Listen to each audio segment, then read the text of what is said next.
Francisco José Atienza Santiago, que es licenciado en Historia por la Universidad de Castilla-La Mancha y es el archivero municipal de Alcázar de San Juan desde hace ya más de 15 años.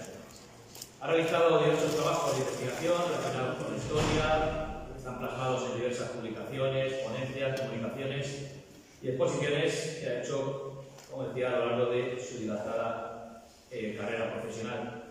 Y comenzamos, como decía yo antes, vamos a comenzar con el origen. O sea, con el origen tenemos a Gala aquí en Alcázar, tesista, y su ponencia, por ello se llama La partida de bautismo del Miguel de Cervantes de Alcázar de San Juan. La ponencia va a durar en torno a 20 minutos y luego pues, se abrirá, esperemos que participéis pues, con los ruegos o preguntas que tengáis a bien hacer a los ponentes. Sin más, le cedo ya el micrófono a Francisco.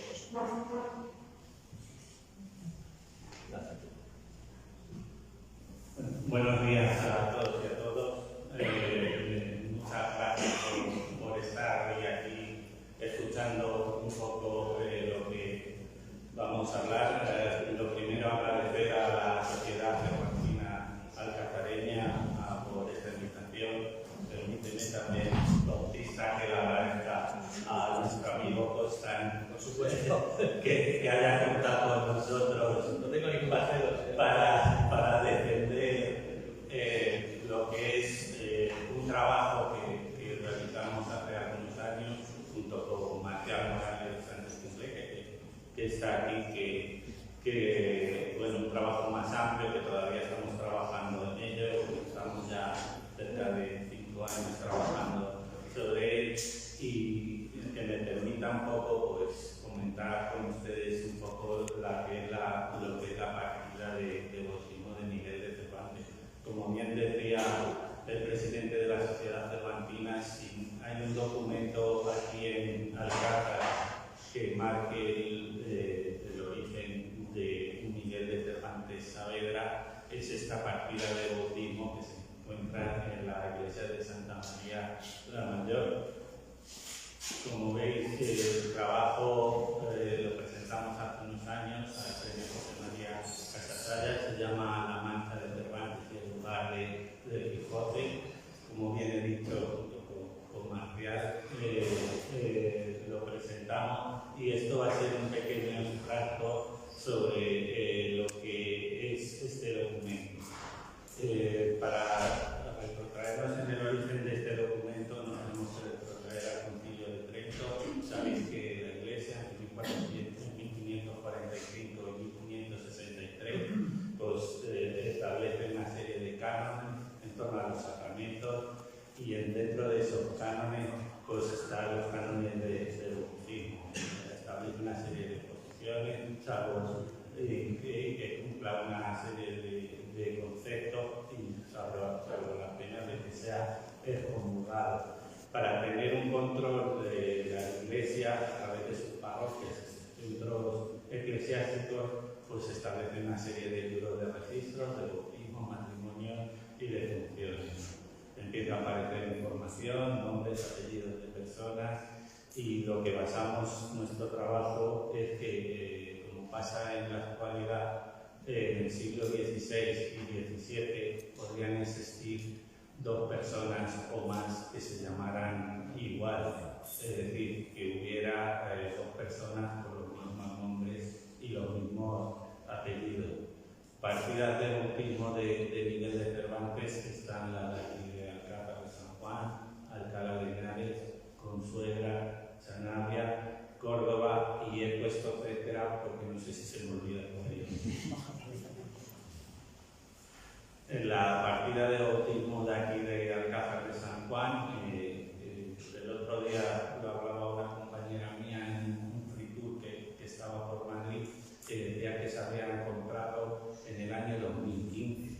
La partida de bautismo de Alcázar de San Juan, igual que se encontró la partida de función, la encontró Blas Nazarre, el bibliotecario real, equivaldría hoy en día al director de la Biblioteca Nacional, en 1748. Contraría esta partida por un encargo del duque de Hija realizar y bueno, y también encontraría, y acabo de reseñar también lo que es la partida de función que la mayoría de los especialistas que estáis aquí, nadie discute que sea la partida está la partida del budismo de Alcázar de San Juan, una ave restaurada que se restauró en el año 2004.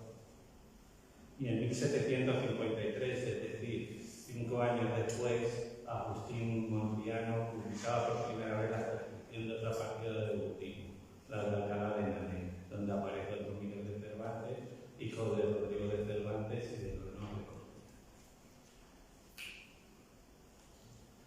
En la partida de Alcázar, en el margen izquierdo, aparecen distintas grafías. Este fue el autor de la historia de Don Quijote.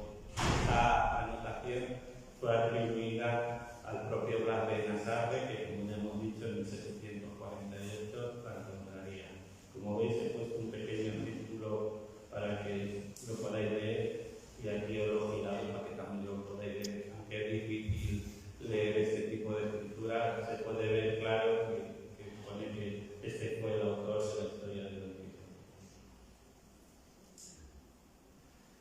La partida de bautismo de Miguel de Cervantes Saavedra dice literalmente: en 9 días del mes de noviembre de 1558 bautizó el reverendo señor Alonso Díaz Majares, un hijo de Blas de Cervantes Saavedra y de Catalina López, que le puso por nombre Miguel. Fue su padrino de pila, maestro de Ortega, acompañado de Juan de Querol, Francisco de Almendro y sus mujeres de los dichos. Y viene la firma en la República de Bachiller Alonso.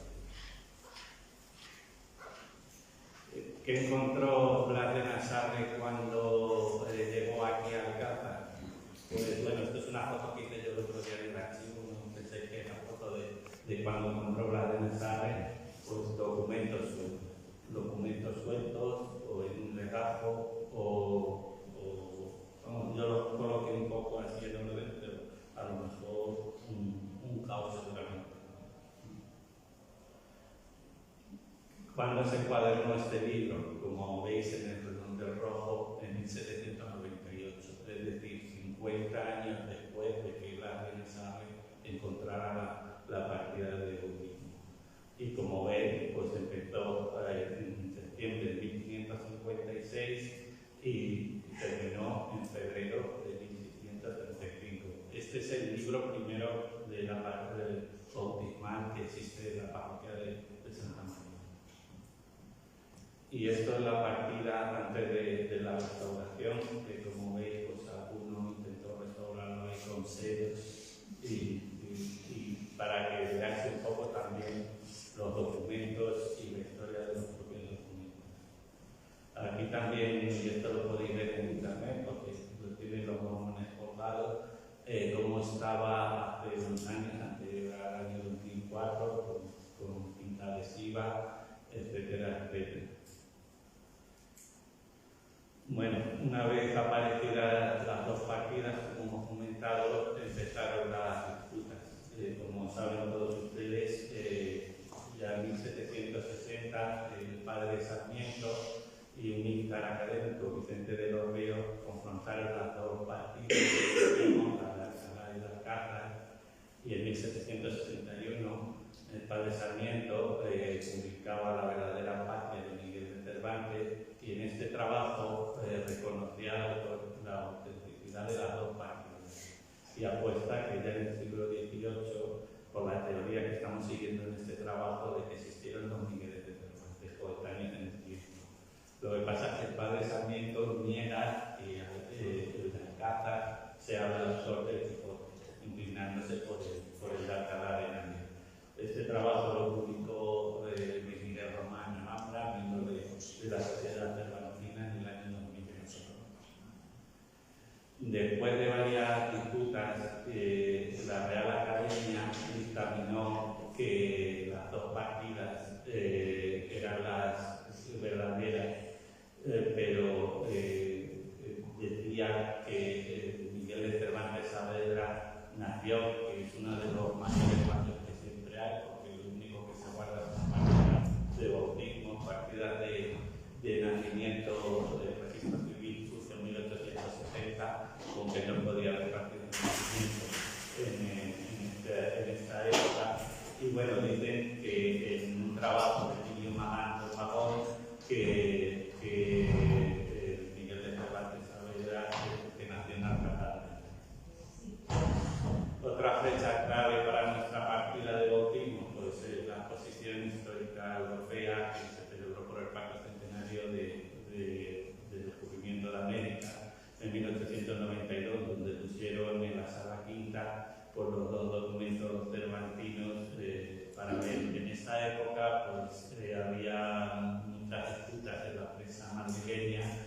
entre el doctor Póstumo, que se llamaba, que afirmaba que el documento alcazareño era una falsificación.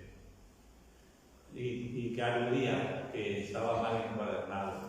Como habéis visto en las imágenes anteriores, al encontrarse documentos sueltos o documentos que no podrían estar cosidos, que pueden estar descolocados o algo así, el encuadernador, aunque intenta hacerlo lo mejor que puede, muchas veces estos documentos no se los lee, los coge, los encuaderna y ya está, ¿sabes?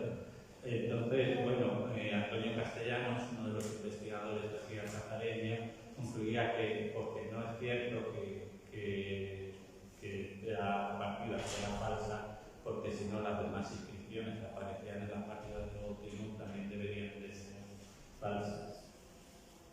Y bueno, y esta es una de las fotos que es fotos de Madrazo y compañía, que están en la página de la Biblioteca Nacional, de cómo se encontraba en 1892 la partida de bautismo de Alcázar de San Juan. Y bueno, y el propio Biblioteca Nacional, en su página web, que lo pueden consultar ustedes cuando quieran, decían lo que estamos diciendo, que en 1748 la NSAPE encontró la Alcázar, que también se encontró otra partida de bautismo en Consuegra, que habla de Miguel López de Cervantes y de María Figueroa, y que está fechada el 1 de septiembre, y que según también la Biblioteca Nacional dejó de ser la disputa de las partidas en el siglo XVIII y en el siglo XIX. En el 2015 se declaró a Cervantes hijo predilecto de aquí de Alcázar, y nada más declararse salió un libro de la Universidad de Alcalá de Henares diciendo que era mentira todo lo que estamos diciendo. En 1915, en Pueblo Manchego, prensa provincial, también dice lo mismo que decía Antonio Castellanos, de que todo el libro sigue los asientos con total normalidad, y que también dentro de ese libro pues, hay otras partidas de otros familiares que ahora veremos.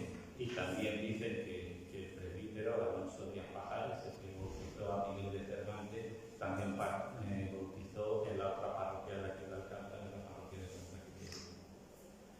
Estas son algunas de las personas que defendieron la autenticidad de la partida del bautismo de Alcázar de San Juan. Y bueno, y siguiendo ya un poco la tradición documental del documento, el archivo parroquial de Santa María durante la Guerra Civil pues, se conservó gracias a una persona anónima. Por terminada la Guerra Civil volvió a la iglesia, y el último proceso que se ha hecho sobre él es en el año 2004, que se hizo una reproducción similar que está en el Museo de Hidalgo de aquí de Alcázar, y también se restauró el citado libro de documento. Y como veis, pues aparece las partes más claritas, pues una reintegración de las partes que estaban deterioradas del documento, y como habéis visto antes en las imágenes que os he puesto anterior, hasta aparece la marca de los sellos que usó alguna persona. Una vez visto la tradición del documento, quería hablar un poco de las personas que aparecen en ellas y las relaciones que hay entre ellos, porque son todas personas reales que vivieron aquí en Alcázar de San Juan o en alguna localidad de alrededor. En la partida aparece Alonso Díaz Pajares, Blas de Cervantes, mi padre, Catalina López, Miguel, Melchor Ortega, Juan de Quirós, Francisco de Almendro y sus mujeres de los dichos. Alonso Díaz Pajares fue presbítero de Santa María en los años 1558 y 1559. Aparece bautizando, como hemos dicho, también aparece en la iglesia de Santa Quiteria. También en este primer libro de bautismos aparece Pedro Díaz Pajares, Juan Díaz Pajares, Francisco Díaz Pajares. En el primer libro de matrimonio aparece también el bachiller Pajares, casando a Fernando Díaz Herrero, hijo de Pedro Díaz Herrero,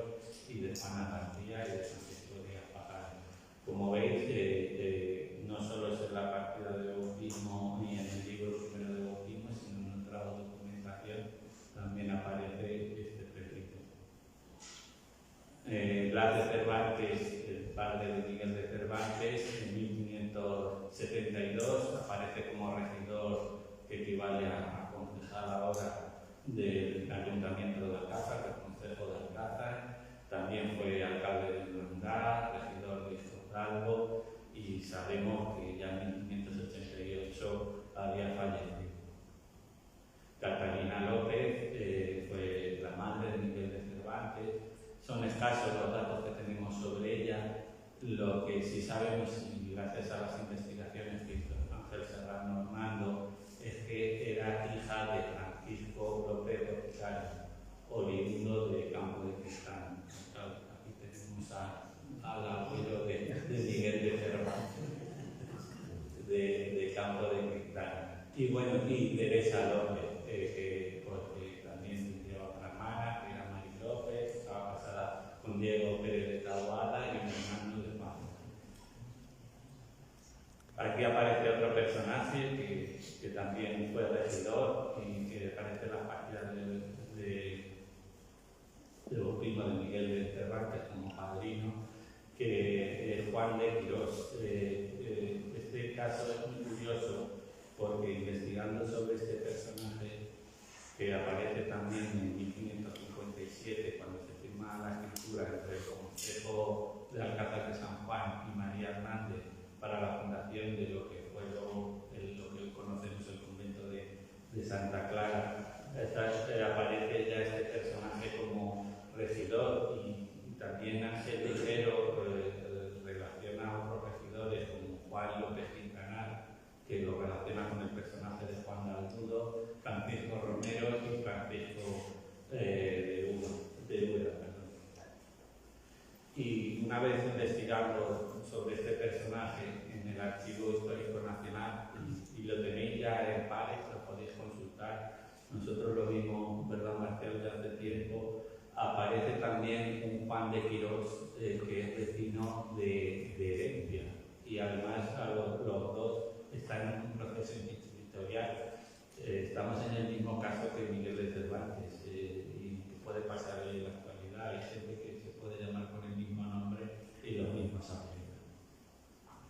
Y bueno, y también uno de los datos que vamos a poner en valor es sus mujeres de los dichos. Como veis, no aparecen los nombres de las mujeres, o gracias a este documento, aunque cuesta leerlo, lo he puesto con una raya azul para que lo identifiquéis. Simplemente aparece Isabel de Montoya, la mujer de Juan de Quirós, que fue otra de las personas que estuvo en la partida de bautismo de Miguel de Cervantes. Francisco López Boticario, como ya hemos dicho, oriundo de Campo de Cristana.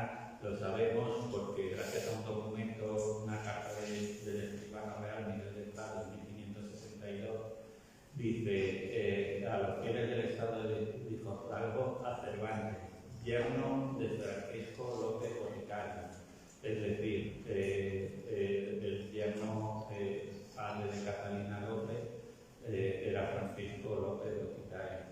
Y esto nos da a entender de que también Melchor Ortega, otro de los personajes que aparece en la partida de bautismo, aparezca Francisco López Boticario como testigo de la boda de su hija Ana. Dentro de este mismo libro de bautismo pues aparece también unos hermanos y una hermana, que son Tomás, Leonor y Francisco. Aparecen en el mismo libro de la partida, una bautizada en 1560, otra en 1567, otra en 1561. Y otro de los datos curiosos que queríamos mostrar es un cuarto hermano que existe, que es Juan de Cervantes. Esto surge porque en el archivo municipal de aquí de Alcázar tenemos el testamento de Tomás de Cervantes, el hermano mayor de Miguel de Cervantes, y dice que tiene un hermano que se llama Juan. Luego en el primer libro de matrimonio de la Iglesia de Santa María, también en las confirmaciones dice que aparece Juan, hijo de Blas de Cervantes. Y en otros documentos que también se encuentran en el archivo municipal aparece como Juan años de años, es decir, que estuvo por América también. También en el archivo de protocolos aparece como testigo de un poder del licenciado Martín de Avilés, y bueno, dice que también está casado con un yerno de Villajusa, que es una persona también de aquí de la casa, bastante potente. También hay una carta de trueque o cambio de la mitad de un molino en Campo de Quintana, también acá por aquí aparece Campo de Quintana, el Alonso Martínez Morales. Y bueno, también habla de su mujer, de María del Castillo, y bueno, de una serie de investigaciones que las está llevando a cabo María Soledad Sánchez. Y también aparecen unos tíos, hermanos de las de Cervantes, como son Antonio de Cervantes, Cristóbal de Cervantes, oriundo de Madrid, y bueno, y Fernández Navarrete identificaba a Juan Bernabé Saavedra, que a día de hoy todavía lo único que tenemos es que se carteó Miguel de Cervantes cuando estuvo en la cárcel de Agamesilla de la.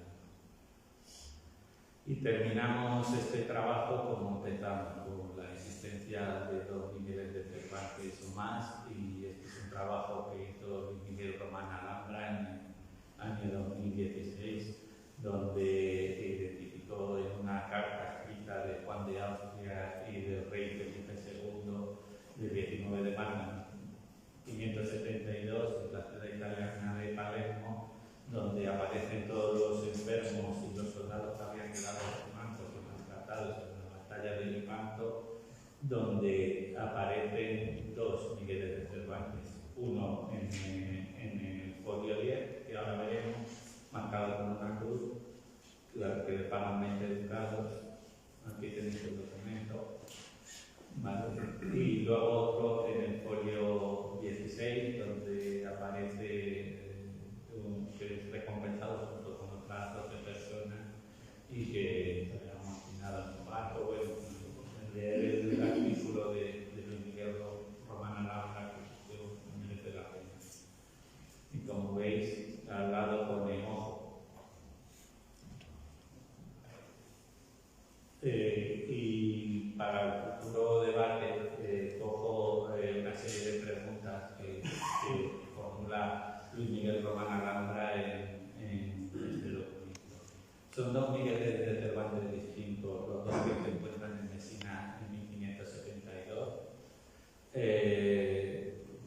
En este documento estuvieron en la batalla los dos al mismo tiempo.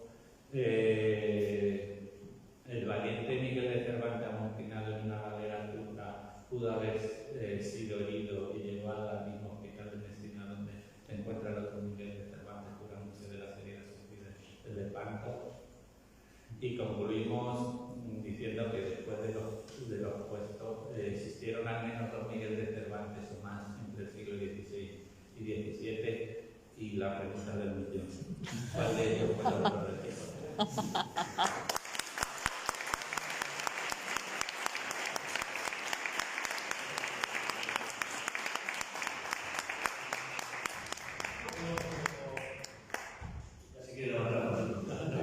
No, que no se vaya. No se vaya. ¿Tenéis alguna pregunta? ¿Os ha quedado claro que no hay nada claro? Si alguien quiere hacer alguna pregunta o...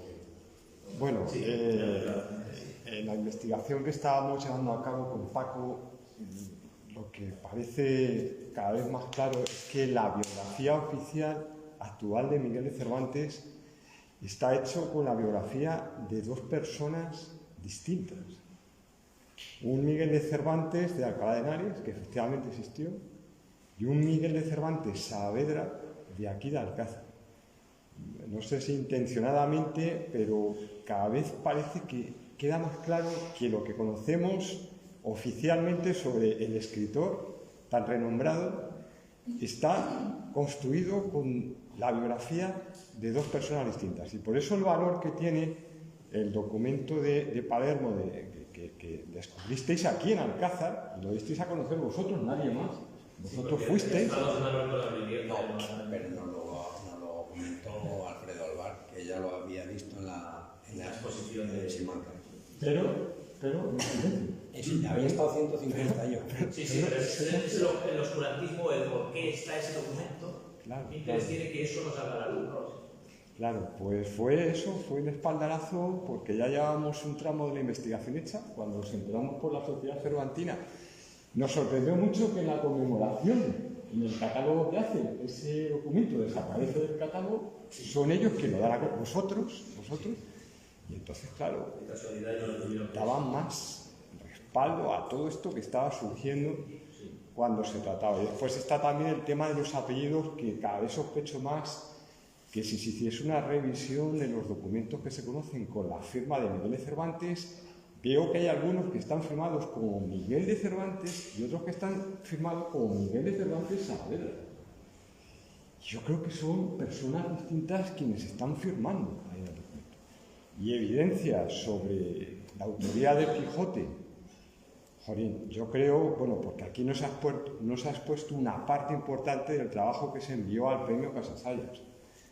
Pero revisando la obra del Quijote, el conocimiento tan en profundidad de estos lugares, de estas personas, que por cierto Paco nos ha sacado el tema, y cuando se hizo la investigación en alguna publicación, en alguna enciclopedia que se ha editado en Alcalá de Henares, sobre personas y personajes que aparecen en la obra del Quijote y que aparecen como un hueco diciendo, bueno, estos personajes les hicieron ser el inventor, escritor. Aparecen aquí con nombres y apellidos en esta localidad en aquella época. Que fue otra cosa que nos sorprendió muchísimo. Y muchísimas cosas más que conducen a que, evidentemente, aquí hubo una persona que se llamaba Miguel de Cervantes y que muy posiblemente fue el escritor. Suena muy fuerte y muy duro decir esto, pero yo creo que la investigación con notas a pie de página, con documentos, como muy bien ha mostrado Paco, va conduciendo hacia ese camino, hacia ese punto. Sí, quería preguntarle a Paco, que tengo entendido que estudiosos de estos temas significa que la partida de cada figura Miguel de Cervantes con el nombre de Caravantes. No sé si eso tiene alguna significación o alguna importancia con respecto a lo que estamos hablando. Eso, según quien lo lea, se lo va a leer de una manera o de otra. Evidentemente, creo que pesa más lo que tú estás diciendo. Pone más Caravantes que Cervantes. Pero no se lo digas a la gente en Alcalá, que dice que Cervantes por todos los costados. Pero sí, es Caravantes. Quería comentaros, luego me toca intervenir, soy Enrique Suárez, Pilaredo de Barcelona. Quería comentaros algo sobre el tema de los apellidos, que es un tema que ha salido últimamente a los discursos, ¿no? En la época, a diferencia de hoy, que todos, pues, esta no es, esta es la tarjeta de la habitación del hotel, ¿no? Pero todos tenemos un DNI y estamos dando dados de alta en el registro, etc. En la época, cada cual era quien decía ser. Sobre todo el tema de apellidos. Por ejemplo, podríamos hablar de varios, ¿no? Lope de Vega. Félix Lope de Vega se puso y se añadió Carpio. ¿Por qué? Porque a ellos les gustaba pensar que era un descendiente remoto de Bernardo del Carpio, que mató a David Roldán en la batalla de Roncesvalles. Y se puso el Carpio porque le pareció que sonaba bien. Vicente Espinel, el autor de Marcos de Obregón, se llamaba Vicente Martínez, pero no le gustaba. Entonces un tío suyo o algo así tenía el apellido Espinel y se lo apropió. Vélez de Nevada, autor del Diablo Cojuelo, que debía ser la tendencia judía o morisca, se llamaba Vélez de Santander, porque en la costumbre, cuando, digamos, un infiel se convertía, pues muchas veces tomaba el gentilicio de la localidad, de Úbeda, por ejemplo, o de Barcelona. ¿vale? Entonces, Saavedra sabemos que podía ser de la familia de Cervantes, probablemente seguro, pero se habla de que el Miguel de Cervantes de Alcalá tenía un cierto pariente en la zona de Andalucía que además había sido famoso porque era jurista o algo por el estilo, y también tenía Saavedra. Por esto digo esto de los apellidos, no es como hoy, cada cual era quien decía ser. Cristóbal Suárez de Figueroa, probablemente autor, y el Quijote de Avellaneda se llamaba Cristóbal Suárez, pero Suárez era de gente muy dura. En cambio, si te añadías de Figueroa, tomabas los apellidos del duque de Feria. Y de hecho, muchos de sus colegas literarios le dieron hasta la carrera de identidad por eso. Hay incluso una comedia de Juan Luis de Alarcón, donde se ridiculizan a la persona que se ha puesto de Figueroa por su cuenta. Estas cosas conviene tenerlas en cuenta cuando hablamos de nombres y apellidos de los personajes de aquel tiempo. No quiere decir nada, pero conviene tenerlo en cuenta. No, vas al estado.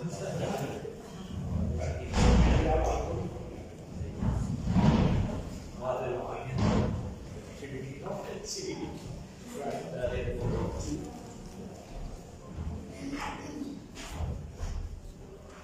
Sí, dale.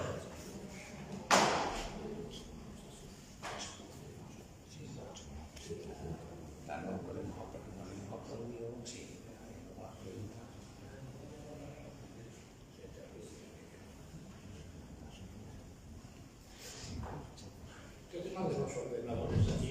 No se queda mal, ¿verdad? No, me gusta más la parte del software.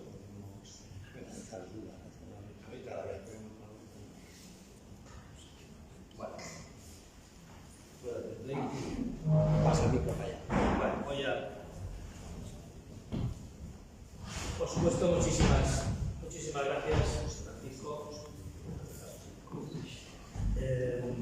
Bueno, el que viene ahora efectivamente casi ya se ha presentado. Don Enrique Suárez Figaredo, barcelonés, que le gusta decir que, bueno, gusta tiene tendencia a estudiar. Y a nosotros nos gusta decir que ya es uno más aquí de Manchega también, ya tiene experiencia o descendencia. Es efectivamente un experto, como él acaba casi de señalar, de pasada, en el Quijote cervantino, sobre todo en el de Avellaneda. Ingeniero eléctrico, y su investigación efectivamente comienza hace como 15 años y bueno, a partir de ese momento damos fe de que no ha parado, es un baluarte de la sociedad pues formidable y bueno, y es el primero de los socios ponentes, puesto que mañana contaremos también con otros 3 socios ilustres que nos dedicarán con sus ponencias. Y su ponencia, que a mí personalmente me gusta porque me toca la fibra de impresión, de imprenta, se llama Construyendo el Quijote en torno a la impresión de la novela cervantina. Sin más, le cedo la palabra a don Enrique. Muy bien, muchas gracias. ¿Se me escuchará bien? Bien. Bueno, hoy vamos a tratar de un aspecto que casi nunca se trata, pero que puede ser ilustrativo y didáctico para los interesados en cómo se hacían los libros en aquella época. Veremos que era un trabajo artesanal, absolutamente artesanal, donde había que realizar centenares de miles de operaciones, incluso algún millón de operaciones, y que solo lo hacía soportable la pericia, la habilidad y la experiencia del personal que trabajaba en las empresas. Vamos a intentar, por cierto, antes de que se me olvide, que tenga interés en leer el documento original que tengo aquí, con más imágenes, de las que, como el tiempo es limitado, no podemos hacerlo todo. El documento se llama Construyendo el Quijote y se puede ver en la web de la Sociedad Cervantina, de la Casa de San Juan, en la sección Publicaciones. será un archivo PDF, creo que de 12 páginas, y allí se verá mejor lo que hoy yo no voy a poder explicar aquí por falta de tiempo material. Me encantaría, pero no voy a poder. Entonces, lo que voy a intentar será apoyarme en varios vídeos que he localizado en internet, y aquí el amigo Juan, el presidente, pues ha hecho un pequeño montaje para que no sean tan pesados. Me parece que son unos 12 minutos, ¿no? Aproximadamente. Bien, empezaremos por la fabricación de punzones. Me gustaría parar aquí, ¿no? Bien, lo primero que se necesita son los punzones. El punzón es un trocito de acero donde en la parte superior tiene grabada una letra. La R, la I, la A, mayúsculas, minúsculas, rectas, cursivas. Eso hay que fabricarlo a mano. Y es una labor de artesanía finísima, y que elaborar cada punzón puede llevar horas y horas y horas. Imaginaros, una cosa es una L, ¿no? Que es un palo, pero y una B, que hay un hueco, o hay dos huecos en mayúscula, una H, una K. Vamos a ver aquí cómo se elabora una simple I minúscula. En letra gótica, por favor. Bien, vamos a ver cómo lo hace el artesano. Toma el trozo de acero, lo va haciendo lentamente con ayuda de una lupa.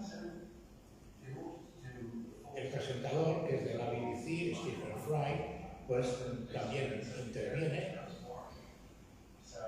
Y entre los dos pues van a fabricar esa I minúscula.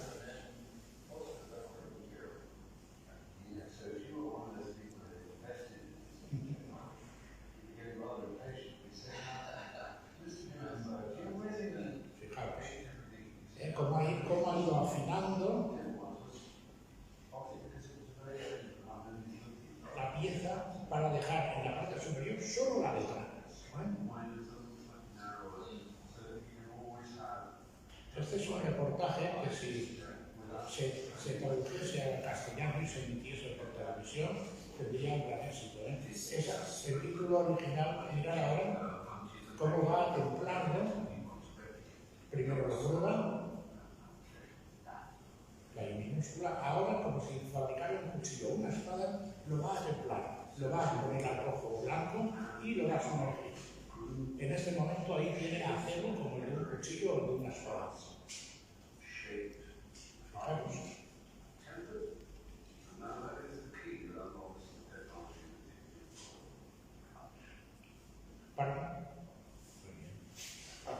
Bien, pues ahora ese punzón, el que ha fabricado ese punzón, tiene un verdadero tesoro, porque ha invertido a lo mejor un día entero en hacer esto.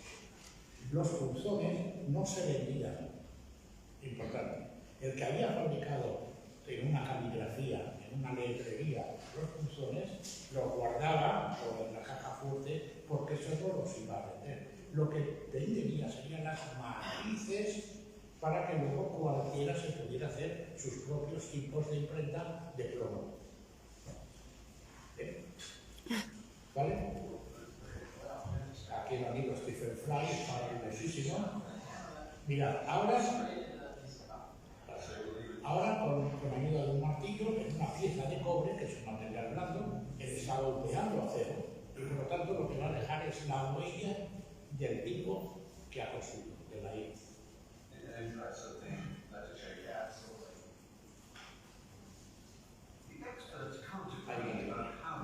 El hueco. Y ahora con esta matriz y con la ayuda de plomo fundido se van a repetir todas las letras que queramos. Si necesitan 200, 200, 500, 500, 1000. Ya lo veis. Ahora esta es una herramienta para poner la matriz dentro, cerrarla, apretarlo todo y derretir, echar plomo fundido de esto. Y enseguida el plomo se calienta muy fácilmente y, como vemos en este cubo, y se enfría la textura también. Prácticamente en el momento que deshaga el molde ya tiene el tiempo de plomo. Ahora en plomo, no es más el plomo.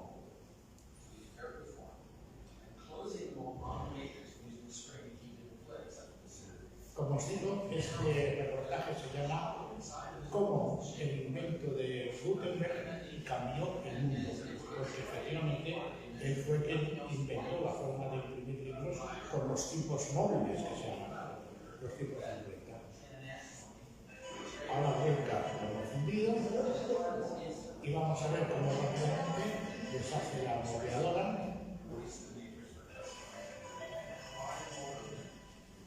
Aquí ya tiene el tipo en plomo. Ahí, evidentemente, eso hay que pulirlo un poquito con la ayuda de la misma. El plomo se maneja con toda facilidad y ya tiene tantas letras como quiera hacer. Que en su día eso solo utilizaba la maquinilla de correo.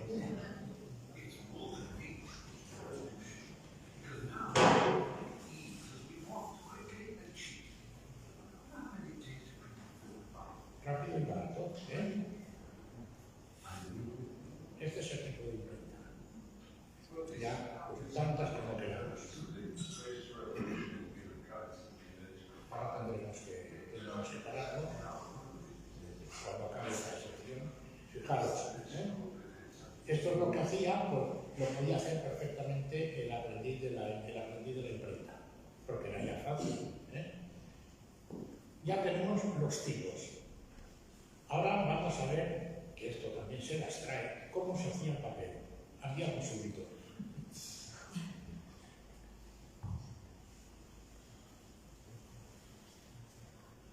Bien. Bueno, trapos lavados y troceados.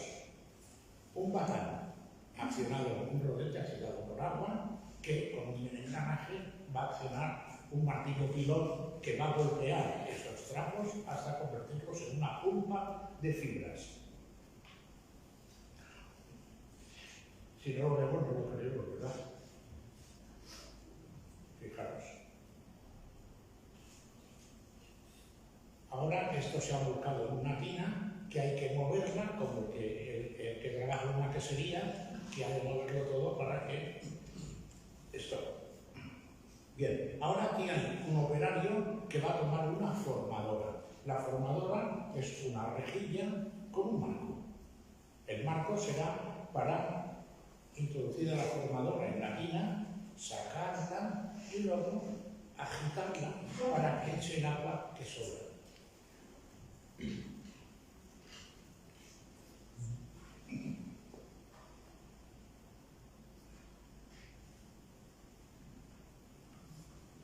Creo que además este agua tenía que estar un poco caliente, ¿no? Fijaros cómo tiene ya formadoras preparadas, y aquí tiene el lado del ayudante, le está explicando cómo hacerlo.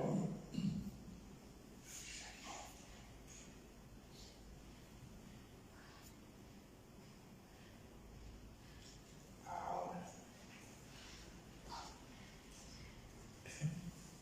Mirad todo lo que había que hacer para sacar una sola hoja de papel.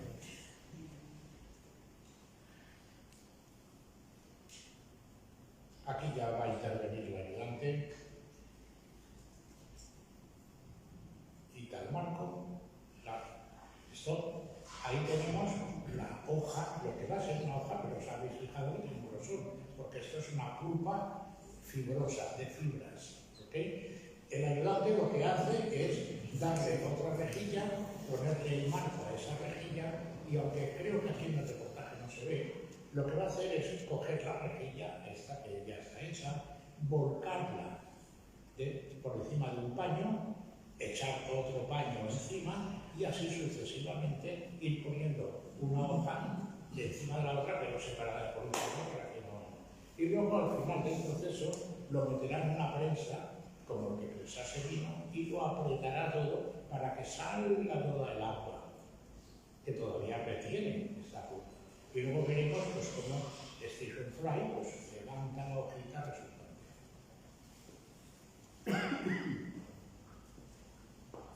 Bueno, aquí me parece que este pretende intentarlo ver. Si alguien alguna vez visita una fábrica de estas de papel, para que vea que cuando pidan un voluntario, mejor decir, no, yo no. Ya empieza mal. Que no, bueno, ya era el pensado.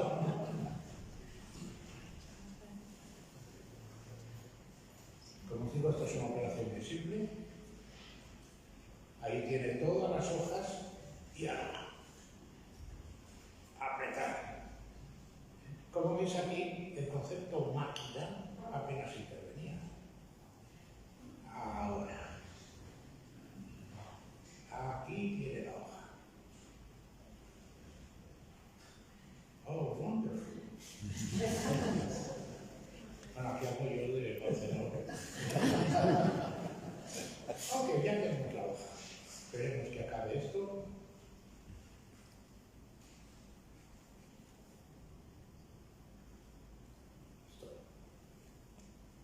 Bien. Ahora nos vamos a trasladar de Europa a Estados Unidos, al estado de Utah, un estado mormón, donde el 70% de la población son mormones, y mira por donde estos que emigraron de Alemania mantuvieron el conocimiento de la prensa de Gutenberg. Y entonces en una población de la Utah profunda, pues tienen un museo dedicado a esto y hacen demostraciones para colegios y universidades. Aquí nos vamos a divertir un poquito más.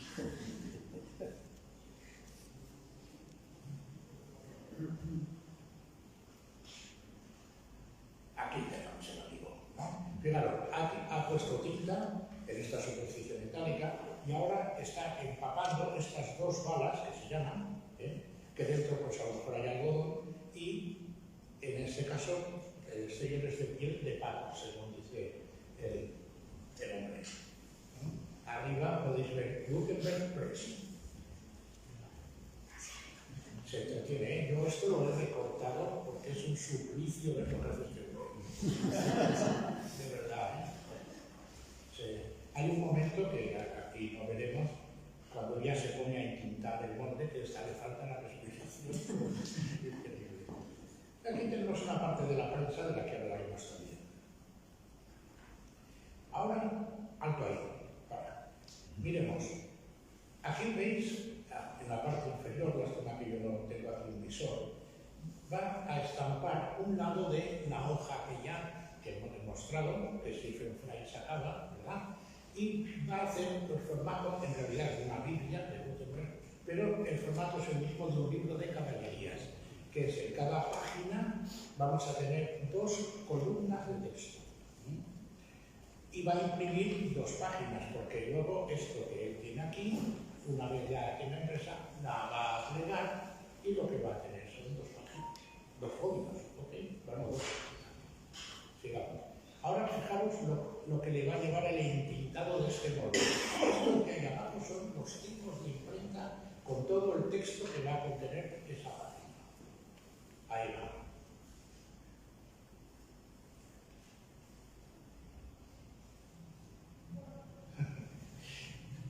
Aquí lo que estáis viendo es una demo, ¿eh? Esto es una imprenta de aquellos que por el forro se podía trabajar a esta velocidad. Ahí se trabajaba de esta forma. Pero este que va a una demo y tiene que triunfar, pues se entretiene. Bueno, ahora lo que ahí, ¿no? Ahora, vamos a estampar. Ya hemos entintado el molde, compuesto por todos los tipos necesarios altos. Tenemos el molde, la hoja que va a imprimir, evidentemente solo va a imprimir un lado. Esto de aquí es una parte de la prensa que ahora no la vemos entera, aunque sí la vemos aquí en vuestra derecha. Aquí vemos la barra para bajar la pletina, que está aquí en el centro, y va a presionar una parte de la hoja, el texto de una parte de la hoja. Luego moverá el carro, lo desplazará e imprimirá a otra parte. ¿Por qué lo hace así? Porque con una sola pieza que intentase imprimir todo ese molde completo, la presión no sería uniforme. Entonces se prefería hacer una impresión primera, desplazar el carro y bajar la plaqueta de la presa sobre la otra mitad. Va a levantar la frasqueta, que se llama así, que va sobre el tímpano, los hombres son europeos, ¿no? la frase y de tímpano, ¿no? Y veremos cómo la coloca con unas funciones para asegurarse de que cuando imprima el otro lado de la hoja esté en la misma posición. Y el texto de atrás se vea justo tapando el del que usted hace.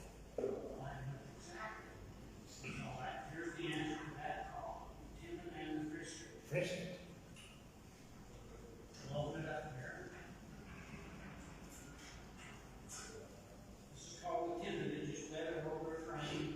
Si os fijáis, en el centro esta especie de hierro contiene unos punzones que él va a usar para perforar la hoja. Cuando imprima al otro lado, utilizará los agujeros que ha dejado ahora. Porque no olvidemos que ahora va a estampar un lado de la hoja.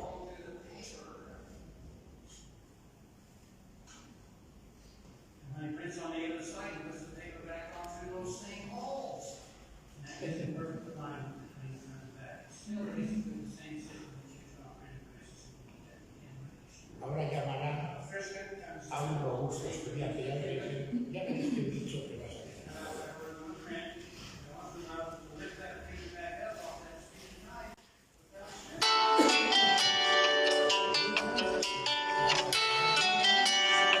Imprimir una parte.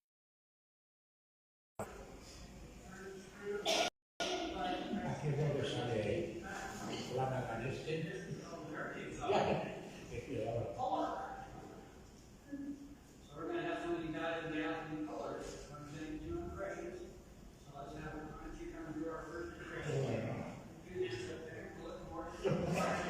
No cabe ni una pantalla.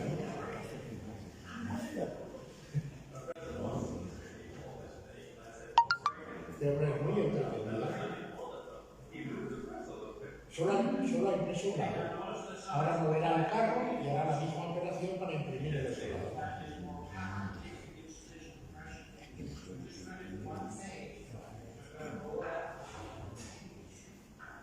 En este caso contará con una robusta aldeana, pero claro, no lo mismo. La pobre funciona costando poco.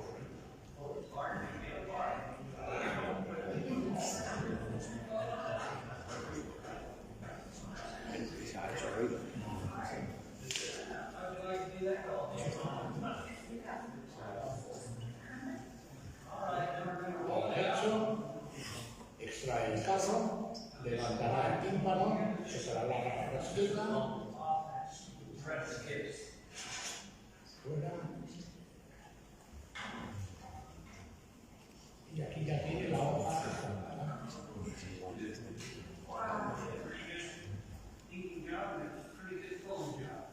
¿Qué os parece? Bueno, ya está, ¿no? Bueno, ahora quería comentar con vosotros algún tema de números, para que nos hagamos una idea de cómo se estampó exactamente el Quijote. Y el mouse. Bueno, esto es lo que veréis si consultáis el artículo que hemos dicho en la web de la Sociedad Cervantina. Aquí hemos visto cómo se hacía el papel en la tina. Aquí cómo se plegaba el folio, porque aquella hoja, digamos, tenía un tamaño y el Quijote en esa parte, en cada parte, imprimía 4 páginas. Luego se le daba la vuelta y se imprimían 4 páginas por el otro lado. Y luego esto se plegaba y luego se cosían los. Algunos de vosotros han comprado alguna vez un libro Intonso, que era un libro que aparentemente no podía pasar la página. Tienes que coger un cuchillito y cortarlo por el lado, porque se había plegado esto. Otra cosa que quiero explicaros, que lo vemos aquí abajo, es el efecto espejo del molde del papel. Para que yo tengo aquí el molde, pongo aquí el papel, bajo la prensa, para que yo al volver vea lo que se ve en la derecha vuestra de la imagen, los tiempos tienen que haberse puesto al revés, invertidos de derecha a izquierda. ¿Ok? Solo alguien muy experto podía hacer eso y luego, compuesto el molde, decir, en un lugar de la mancha, Estamos hablando de un trabajo de alta especialización. Los tipos de imprenta los usaban en cajetines y porque el que manejaba los tipos de imprenta era el cajista. Esta es una operación que prácticamente tenía que hacerse a ciegas, porque la imprenta se trabajaba a toda máquina. El hombre tiene en la mano una pieza que se llama el componedor, que es un sitio donde él va a ir cogiendo los tipos y depositándolos en el orden que necesita para hacer una línea en el libro. Luego, cuando ha compuesto la línea, la vuelca en una pieza mayor, que es la galera, y cuando tiene compuestas las 30 o 34 líneas, esa galera es la que va al molde que manejaba el señor de Utah. ¿Okay? Bien, aquí, ahí en esta figura, pues vemos cómo se podía hacer el tipo, mejor se ve en la demostración. Aquí vemos las partes de una prensa clásica, la parte de la flasqueta. En vuestro lado izquierdo veis el formato, por ejemplo, para un libro de caballerías, 2 columnas y otras 2 columnas, que son 2 páginas, y el formato del Quijote, 4 páginas por cada lado. Esta imagen es muy interesante. Vemos una imprenta de mediano tamaño en el siglo XVII, el siglo XVIII. Hay 2 prensas y, si os fijáis, tienen mucho dinamismo esta imagen. En la parte de la derecha veis cómo ya un señor que está entintando el molde, mientras el tirador, el que manejaba la prensa, ya está sacando la hoja estampada. Aquí hay 3 montoncitos que supuestamente son hojas en blanco, por ambas caras, hojas estampadas por un lado y hojas estampadas por el otro lado. En este otro lado de aquí tenemos al tirador apretando la estampación. Y el batidor que ya está con las larvas preparado para cuando le toque.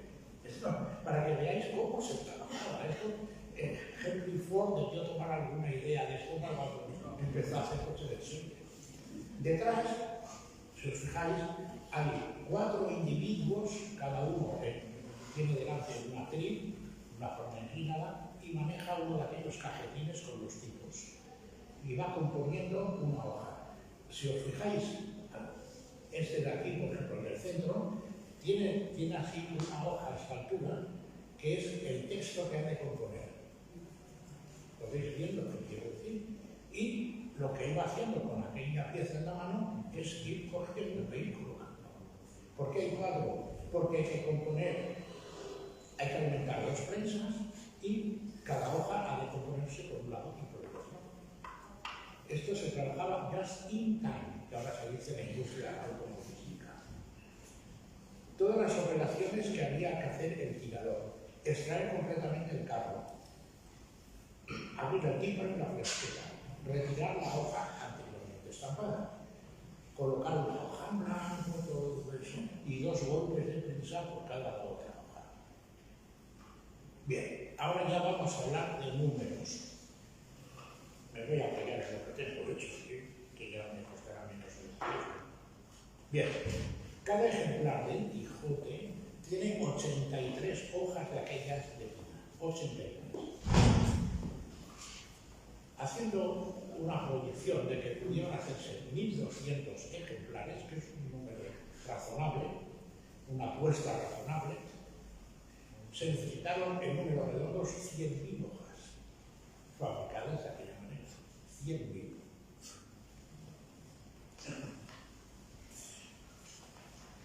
Bien, ahora, evidentemente, con aquellos tipos de imprenta que hemos visto fabricar, hay que componer palabras, hay que componer líneas, hay que componer páginas y luego llevarlas al prensista.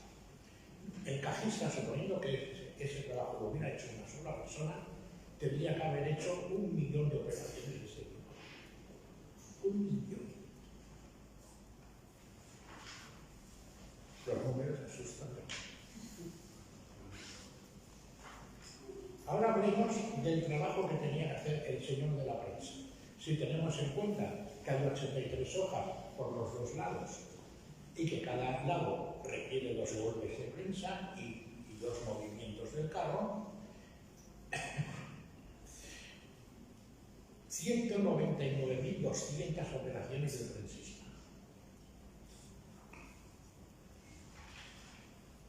Y esto era una industria. ¿Por qué digo que era una industria? Hombre, máquinas de haber visto que muchas. Pero era una industria porque en tiempos de Quijote ya tenía 150 años de antigüedad. Era una industria porque tenía utillaje especializado, tenía operarios especializados que hacían su trayectoria, aprendiz, oficial, maestro. El gremio ya tenía dispuestos exámenes para que cada operario fuese ascendiendo de grado. Por eso era una industria. Y estaba muy procedimentado para que no se perdiese tiempo. Nadie podía estar parado en una imprenta. Se perdía dinero, y mucho dinero. Mientras el cajista componía planas con los tipos, el prensista estaba tirando hojas. Y cuando el prensista acababa, ya estaba ahí el otro para suministrarle otro molde para colocar aquí. Esta imagen me gustaría verla, porque nos va a ilustrar muy bien. Este era un negocio, de verdad era un negocio hacer libros de esta manera. Yo no estoy muy seguro. Primero, de entrada, aproximadamente el 85% de la población hispana, española, era analfabeta. Y de los que sabían leer, no todo el mundo podía comprarse un libro de estos. Yo he hecho un cálculo grosso modo, y teniendo en cuenta lo que ganaba un peón de albañil entonces y lo que gana un peón de albañil hoy en día, ese peón de albañil, suponiendo que tuviese, en fin, aspiraciones literarias, tendría que trabajar 4 días. Más o menos, estamos hablando de alrededor de 200 euros cada ejemplar. ¿Qué se hacía entonces? Pues se recurría a la lectura familiar, que es lo que vemos en esta imagen. Hay alguien que lee el libro, mientras que toda la familia, incluso la servidumbre, está oyendo el libro. No lo lee, sencillamente lo oye. Me encanta esta imagen donde el aya del niño está sujetando al niño que quiere jugar con el perro, ¿no? Al perro solo le falta una cola. Muy bueno. Unos datos que creo que he oído por aquí, por algún sitio, es que en Castilla residía el 80% de los lectores potenciales del Quijote en España. En los otros reinos, Navarra y Aragón, solo eran el 20%. Esto tiene que ver porque el autor, cuando escribía un libro, podía solicitar A, la licencia, que le permitía llevarlo a la imprenta, o el privilegio. El privilegio equivalía al actual copyright, es decir, es mío y yo lo imprimo cuantas veces quiera durante un tiempo determinado. Normalmente los autores castellanos de aquella época, los libreros, decían, si el 80% de los lectores los tengo en Castilla, para que vaya a solicitar un privilegio para el Reino de Aragón o para otro sitio. Sí, prácticamente los tengo todos aquí, ¿no? Por eso cuando veáis en una portada con privilegio, muchas veces solo significa para Castilla. Y si ha solicitado el privilegio para otros reinos de España, ha de insertarlos en los preliminares del libro. Cuando el comprador compraba un libro, la portada le decía en qué ciudad se había estampado, cómo se llamaba el impresor que lo había estampado, para qué librero había hecho esa estampación. Y en la siguiente página, el precio de venta al público del libro. El libro no se podía vender a otro precio que al que marcaba el Consejo de Castilla. Importante esto. Y ahora os voy a hablar, si me da tiempo, pues sí, del negocio. El negocio. ¿Se podía ganar dinero con esto? Se podía ganar dinero. Pero, como en toda oportunidad, se necesita estar en el momento adecuado y tomar la decisión adecuada. Eso es la clave, ¿vale? Si estás en el sitio adecuado, en el momento adecuado, y decides lo que vas a hacer, puedes triunfar. ¿En qué consistía el problema? En acertar con el número de ejemplares de la pirata. En aquella aquella época, como hemos visto, con aquel nivel de analfabetismo, no te vas a lanzar a 10.000 ejemplares. ¿Para qué? O sea, además, luego el que tenía un libro lo prestaba o lo alquilaba a otros, eso es absurdo, ¿no? Y poca gente se lo podía permitir. Entonces, una tirada de 1.200 ejemplares era casi el número ideal. El número ideal. Si la vendías completa, y por ejemplo, yo, el librero, el que financiaba todo eso, había pagado 6.000 reales mi coste, pues vendido el libro me iba a dar 12.000 reales. Descontado los 6.000 que he invertido y ganando 6.000. Entonces, 100%.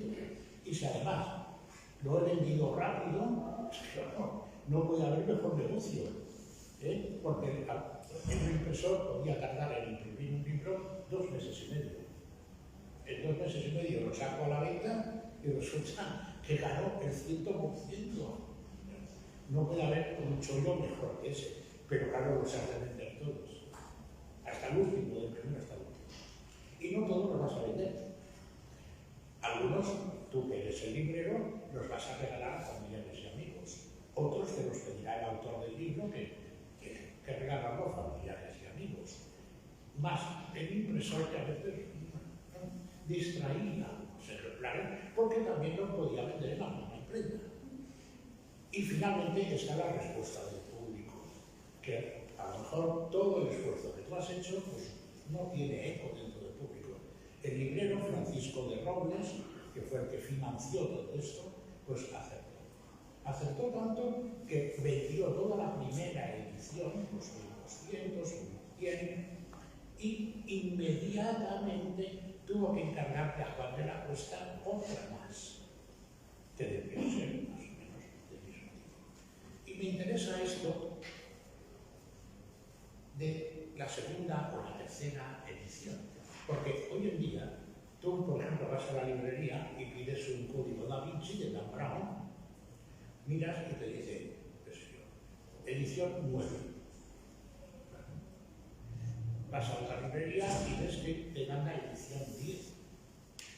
Pero significa que, para que veas que estás comprando un libro de éxito, es lo mismo que ya has visto antes en la anterior edición. Pero en esta época, hacer una nueva edición suponía todo el proceso de nuevo. Absolutamente. Se volvían a necesitar las mismas hojas, se volvían a necesitar las mismas operaciones de coger el tipo de cajetín, las mismas operaciones de la prensa, acertar, siempre tomar la decisión acertada. Cuando Francisco de Robles murió, todavía le quedaban por vender unos 150 ejemplares de Quijote, pero es que había hecho 3 ediciones con Juan de la Cuesta. Por lo tanto, le había ido pues, muy bien. Ahora, esa, como ya había pasado el éxito de Quijote, las vendía ya a precio de saldo. No, si el Consejo de Castilla decía 9 reales, pues las daba 4 reales y si las cambias se lo llevaba, pues muy bien, a la desesperada.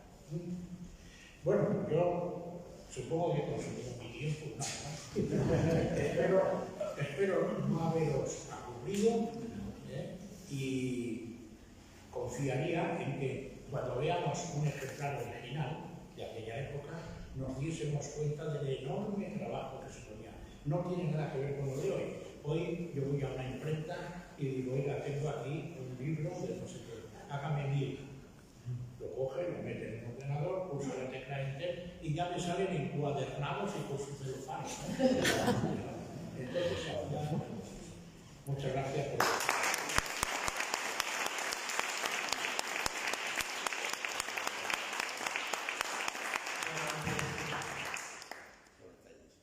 Antes del descanso, que bueno, va a ser un poco más corto, estaremos sobre el 25, el 20. ¿Alguna pregunta? Lo he aclarado todo porque yo, como veis, es un showman. Nadie que pregunta nada. Te voy a preguntar yo, ¿qué te has dicho lo que ganaba el pregunta trampa? ¿Qué ganó Cervantes realmente por el Quijote al cambio, que son más o menos los mismos estudios? Pues mira, esa no la tengo bien. A ver, normalmente, pero está muy bien que la he preguntado. El autor iba al Consejo de Castilla y decía: yo, Miguel de Cervantes Saavedra, he escrito un libro que se llama El ingenioso Hidalgo de la Mancha, no el Quijote de la Mancha, El ingenioso Hidalgo de la Mancha. Y le solicito licencia para imprimirlo y privilegio por 20 años. Y el Consejo de Castilla dice: puede usted imprimirlo, y le damos un privilegio por 10 años. Entonces, Cervantes va a ver a su amiguete, Francisco de Robles, y le dice: amigo, yo te contesto. A ver, ¿qué es esto? Oye, esta historia me interesa, ¿eh? Imaginación, los personajes son simpáticos, te compro el privilegio. No. ¿Cuánto me da? Bueno, sí, te voy a dar 1.600. No, me da 1.600. Bueno, pues 1.600 reales. Este es el primer coste que ya tenía que hacer el librero, el que iba a financiar, y todavía no había empezado a hacer nada. Ya se había gastado 1.600 reales más 40 ejemplares que le pedía al autor para repartir. Luego tenía que encargar las hojas de papel, que era lo más caro del proceso. Y finalmente tenía que llevar la imprenta y pagar al impresor, que era casi lo más barato. Pero al final todos estos costes sumaban. 1.600 reales de aquella época, creo que una vez lo calculé, y me suena aproximadamente que daba para vivir en la corte, daba para vivir 3 meses. Para pagar un alquiler y para la comida, sí, con estos 3 meses. Por ahí podemos un poco... por eso se dice que los literatos de aquella época vivían en la inopia, ¿no? Porque no tenían nada que comer, si casi vivían de prestado. Y eran capaces de vender los privilegios de sus obras por 4 cuartos. Que usted nos ha enseñado, nos ha mostrado los pasos que hacían falta para hacer un libro. ¿Cuál cree que es de todos ellos el paso más complicado, el que más tasa de fallos tendría, que necesitaba pues, al gran maestro, ¿no? Que explicara muy bien esos índices? ¿Has acabado? No me he entendido nada. No. ¿Cuál es el paso más complicado de todo el proceso? Se podría comentar al fin y al cabo más algo, sería al fin y al cabo hacer que el producto, vamos, que fracasara el ejemplar y pudiera efectivamente. El de imprenta, obviamente. No, pero ¿cuál dentro de la imprenta es lo que refieres? Bien. Dentro de todo el proceso. Bien. Había 2 puntos claves en la imprenta. Evidentemente, uno, yo sinceramente creo que es más difícil, que era realizar, en el caso del Quijote, en otro libro podemos hacer otro cálculo, es el millón de operaciones de coger un tipo e irlo montando al revés. Bueno, al revés, de izquierda a derecha. Yo creo que esa era la clave. Y luego hay otro fallo que podría tener graves consecuencias para el operario, que era en la imposición. Vamos a ir un poco para arriba. Hoy no. Arriba, donde se ven las rastritas. Bien. Fijaros, arriba tenéis a la derecha la composición de Quijote en 4 planas, en 4 hojas, 4 páginas por cada lado de la hoja. Hay que acertar en colocar el orden de arriba abajo para que cuando luego vaya pasando las páginas, empiece por arriba a leer y acabe por abajo. Si una me queda al revés, este es otro proceso clínico. El operario que montaba esto y la pifiada, ese papá todo. Se lo hacían cobrar. Ellos ya tenían la experiencia, ya le dicen que tenían que hacerlo, ¿no? Pero normalmente tenían aquí un dibujito para no equivocarse, porque el proceso arruinaba. Y yo he tenido alguna vez algún libro antiguo que efectivamente lo habían arruinado, porque ya te quedaba todo desencuadrado. Este era el otro proceso, pero el más crítico, obviamente, es el millón de operaciones de hacer eso. Luego alguien podrá preguntar, ¿por eso el Quijote tiene tantas erratas? Pues sí, pero es el sitio más fácil. Una letra al revés. Jesús, si terminamos contigo, señor. ¿Qué opinas de el hecho, los cervantistas, de cierta libertad de los cajistas, libertad o digamos extralimitación de los cajistas, que por ejemplo para cuadrar renglones o líneas se añadían en los textos. Añadían texto. Sí. Pasaba por el campo de Montiel y era verdad que por él caminaba ese, y era verdad que por él caminaba, hacia el mismo ejemplo de que a los cajistas les quedaba la línea un poco escasa y tenían por estética que rellenar. Es si están de acuerdo con esta y el alcance. Total. El cajista, grado, a veces una plana le quedaba corta de texto o le quedaba corta de papel. Imaginemos que hemos visto en aquel dibujo de la imprenta como hay un señor que estaba cogiendo tipos de los calcetines para componer la plana que tenía aquí, ¿vale? Si luego una vez alguien la ha calculado y le ha dicho tú, en esta plana, en esta página hay que poner esto. Si ve que le sobra papel, pues inventa cosas. Por ejemplo, hay otro sitio en el Quijote que dice, aquel día Don Quijote real y verdaderamente envió a Sancho Panza a visitar a Dulcinea. Eso envió real y verdaderamente. Pues ese real y verdaderamente ocupa media línea. Puede ser muy práctico, ¿eh? Y el poner adverbios y adjetivos era lo más normal. Y era verdad que por el caminaba. Hay otro sitio que, cuando se suceden todos aquellos acontecimientos en la venta, se escribe Lucinda y Zoraida, que en la venta estaban, no sabían qué hacer. Ese que en la venta estaban sobra. Llevamos 10 capítulos en la venta. Ese es un añadido. Y de la misma forma que añadía para completar una plana, también podían quitar la pestaña. Esto ya es poca de capital, ¿eh? Para conocer cuándo se añade algo o cuándo se quita. Y cuándo se quita hay que tener mucha experiencia leyendo ejemplares originales del siglo de oro. Pero hay un momento cuando yo llevo haciendo 22 años. Y hay un momento que el olfato no te engaña. No te engaña.